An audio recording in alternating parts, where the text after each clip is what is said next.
काल मी मस्त चष्मा लावून स्टाईल मध्ये दुसऱ्याच्या लग्नाचा व्हिडिओ अपलोड केले, पण सगळ्यांना माझ्या लग्नाबद्दल भरभरून कमेंट केले. तर हॅलो फ्रेंड्स, मी माया. क्यों हसती खिलती जिंदगी की वाट लगाने पर तुली हो सब लोग. लग्न केल्यानंतर पुरी लाईफ चेंज होते. मी सकाळी 7 वाजता उठते. घरचे कटाळून म्हणतात की 7 वाजले तरी उठली नाही, हिला खाटेसाईत बाहेर फेकार उचलून म्हणतात. तर लात मारून उठवतील. घरी कसं तर भांडण करून एक टायमाची धुणं भांडे करते, पण तिथं भांडण करायला पण जमणार नाही. ते लोक म्हणतील पहिले फुर्सत में बॅग पॅक करो और निकलो यहाँ से. आणि घरी जेव्हा भूक लागेल तेव्हा जेवण करायला बसतो, पण तिथे हे विचार करावा लागेल की सगळ्याला वाढायच्या आधी जर आपण जेवण करायला बसलो तर सासूबाई काय म्हणेल.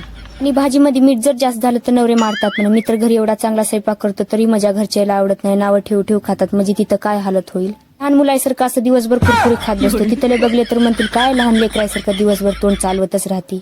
तरी म्हणतात सगळे लग्न करून टाक, काय दिवसासाठी का होईना सगळ्याचं अटेन्शन भेटेल, नवीन नवीन जागी फिरायला जायला भेटेल, पण काय दिवसासाठी. नंतर जर अशी हालत झाली तर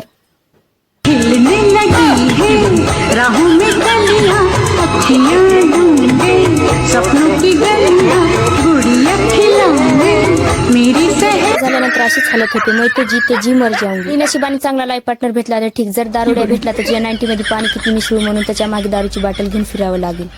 2 वर्षानंतर शेंबडे बाबडे मुलं बाळ होणार, मग त्याचा शेंबूड काढण्यामध्ये डायपर चेंज करण्यामध्ये आपलं पूर्ण आयुष्य जाईल. लग्न झाल्यानंतर हे सगळं प्रकरण तुमच्यासोबत घडते असं माहीत झाल्यानंतर कुणाला लग्न करावं असं वाटेल. तरी पण तुम्हाला वाटते की मी लग्न करावं, तर खरंच तुमचं मनापासून सेल्यूट आहे.